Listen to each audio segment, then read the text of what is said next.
$500,000.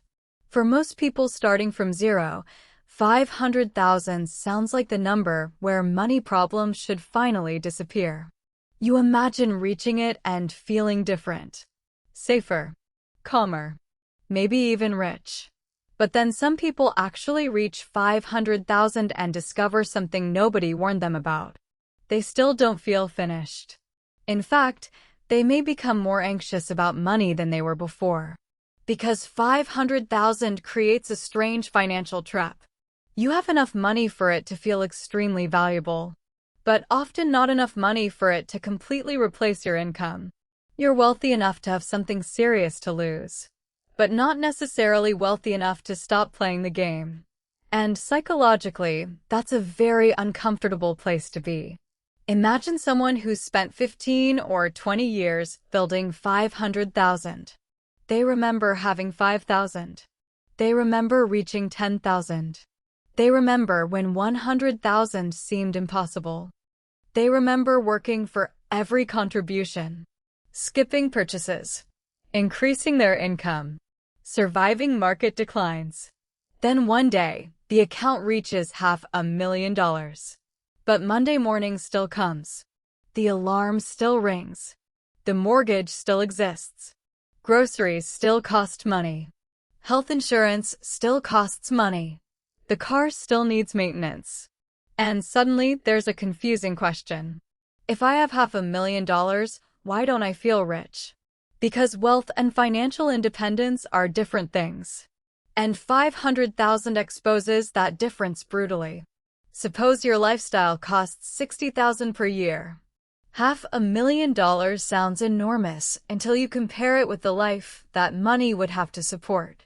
If you simply divided 500,000 by 60,000, ignoring investment returns, taxes, inflation, and everything else, you're looking at a little over 8 years of spending. That's significant. But it isn't forever. If your lifestyle costs 100,000 per year, the same pile represents only 5 years. The money didn't change. The lifestyle did. That's the first trap. People focus on the size of their portfolio.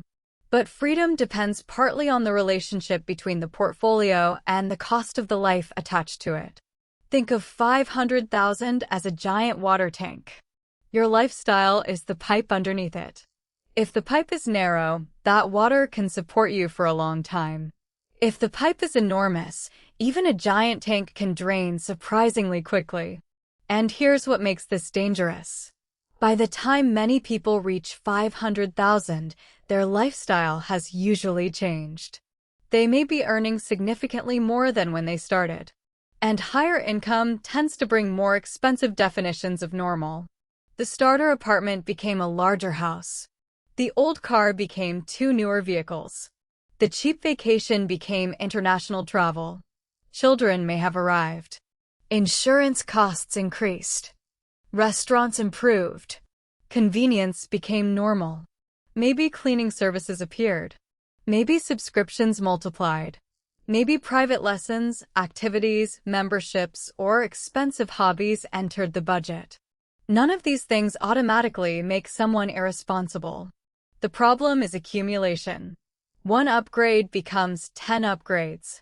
And eventually, the person with 500,000 also has a lifestyle that requires 8,000, 10,000, or even more every month to operate. Now the portfolio is larger. But so is the machine-consuming income. This creates what you might call the golden treadmill. You're running in a much nicer environment. But you're still running. Your salary is higher. Your house is better. Your investment account is bigger. But your financial obligations have expanded enough that stopping still feels impossible. That's the first major 500K trap. Success can increase the cost of maintaining success. And there's a second trap. At 500,000, market movements become emotionally enormous. A one movement is 5,000. 5% is 25,000. 10% is 50,000. Think about that. Someone who once spent years trying to build their first 50,000 can eventually watch that amount temporarily disappear during a significant market decline. The percentage may be completely ordinary in the context of long-term investing. But your brain doesn't see percentages naturally. It sees dollars. You open the account. Yesterday, 500,000. Later, 475,000. Your brain says, you lost a car. Or, that was years of vacations. Or, that was almost an entire year of my old salary. This is where having more money can actually create more anxiety. At 5,000, you desperately want the account to become larger. At 500,000, part of you becomes terrified of watching it become smaller. That's a major psychological transition. Early wealth building is about acquisition. Later wealth building increasingly becomes about preservation. And preservation creates a new emotion. Fear. You have something meaningful to lose now. Imagine climbing a mountain. At the bottom, you're worried about how far you have to climb. Halfway up, you develop another problem. Now you're also worried about falling. That's 500,000. You look upward toward 1,000,000. But you also look downward toward everything it took to get here. And suddenly risk feels different. This is where some people become too conservative. They spent years understanding that they needed growth. But once the number becomes large, they become emotionally attached to the balance itself. They want the account to grow, but they don't want it to fluctuate. Those two desires can conflict. Anything capable of meaningful long-term growth usually comes with some form of uncertainty.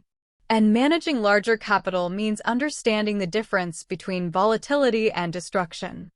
A temporary decline is not automatically permanent destruction. But reckless decisions absolutely can create permanent destruction. Which leads to another 500K trap. Overconfidence. Some people react to $500,000 with fear. Others react with the opposite emotion. They start believing they have become unusually good with money. They may think, I turned 50,000 into 500,000. Why can't I turn 500,000 into 5,000,000? Then patience disappears. A concentrated investment starts looking attractive. A speculative opportunity appears. Someone offers a business deal. A friend has an incredible idea. A complicated strategy promises higher returns. And suddenly the person risks a financial base that took decades to build because ordinary compounding feels too slow. That's dangerous. Because the amount of money you can lose grows with the amount of money you have. At 10,000, a foolish decision may cost you thousands. At 500,000, a foolish decision can cost you years. The wealthier you become, the less necessary it is to swing for the fences. But psychologically, people sometimes do the opposite.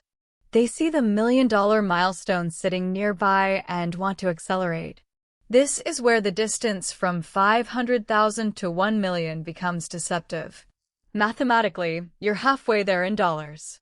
Psychologically, it can feel like you should be almost finished. But $500,000 is still $500,000 away. And impatience can make that gap dangerous. The irony is that 500,000 is already large enough for compounding to become meaningful. Consider a simplified hypothetical example.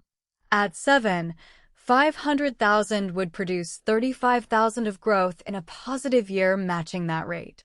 That's nearly 3,000 per month in equivalent growth. Again, markets don't deliver smooth 7 returns every year. Some years will be higher, some lower, some negative. But the scale matters. At 50,000, 7 is 3,500.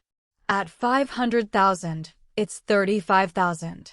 Your capital is now capable of doing work that once required enormous personal effort. That's the moment many people should become more patient. But instead, they often become less patient because the next milestone looks close. Think of it like baking something for an hour and opening the oven every 5 minutes during the final 20 minutes because you're excited. You've already done the hard part. But impatience near the end can still ruin the result. And then there's lifestyle temptation. $500,000 can create the dangerous feeling that you can afford almost anything. And technically, you can afford many things. You could buy a $70,000 vehicle. You could put $150,000 toward a larger house. You could spend $30,000 remodeling a kitchen. You could take a $20,000 vacation. But I can pay for this, and this barely affects my financial future are completely different statements. Imagine removing $100,000 from a $500,000 portfolio. You haven't spent 20 of some abstract number. You've reduced the machine from $500,000 to $400,000. Using that same hypothetical 7 illustration, the difference between 7 of 500,000 and 7 of 400,000 is 7,000 in a year. Again, not guaranteed. But that's the hidden cost of consuming capital. The purchase has a price today. And the missing capital has an opportunity cost tomorrow. This is why people with meaningful wealth can sometimes appear surprisingly ordinary. The old car still works. The house is good enough. The phone doesn't need replacing. They aren't necessarily being cheap. They may simply understand that capital is more valuable as a machine than as evidence of success. Because this is another trap at 500,000. The temptation to finally look rich. You've spent years building wealth quietly. Nobody noticed your brokerage account.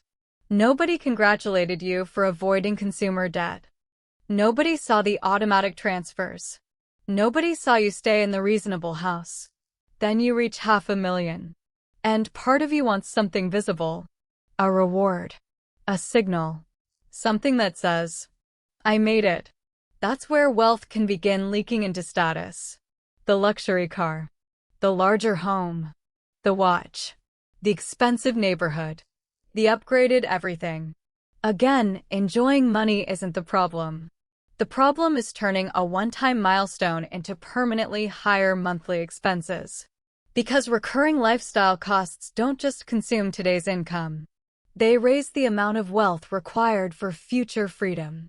Imagine someone spends $50,000 per year. Then lifestyle inflation pushes that to $80,000. They didn't just increase spending by $30,000. They also moved the finish line for financial independence much farther away. This is one of the most brutal wealth traps. Every permanent lifestyle upgrade can increase the amount of capital required to support that lifestyle. You're earning more, saving more, investing more. But the finish line is moving at the same time. It's like running toward a door while someone slowly pushes the door farther down the hallway. That's why someone can go from 100,000 to 500,000 and somehow still feel exactly as financially dependent as before. Their assets grew, but their requirements grew too. And this leads to perhaps the strangest problem of all. Enough becomes difficult to define. At 10,000, you want 100,000. At 100,000, you want 500,000. At 500,000, suddenly 1 million becomes the obvious target. And if you reach 1 million, maybe 2 million feels safer. Then 3. Then 5. There's always another number. If you never define what money is supposed to accomplish, accumulation can become an endless scoreboard. And scoreboards are dangerous because there's always someone ahead. Someone younger with more. Someone earning more. Someone with a bigger portfolio. Someone who retired earlier. Someone who owns more property. Someone whose business sold for millions. Comparison can make $500,000 feel embarrassingly small. But only if you forget what the money is actually for. Money is not supposed to win a comparison. It's supposed to improve your life. That might mean security, time, flexibility, a comfortable retirement, helping family, doing meaningful work, reducing dependence on a paycheck, sleeping better when the economy gets ugly. The goal determines whether 500,000 is enormous or insufficient. Without a goal, no number feels like enough. And that's why the solution to the 500K trap isn't simply get to a million. Because if the psychology doesn't change, the trap follows you.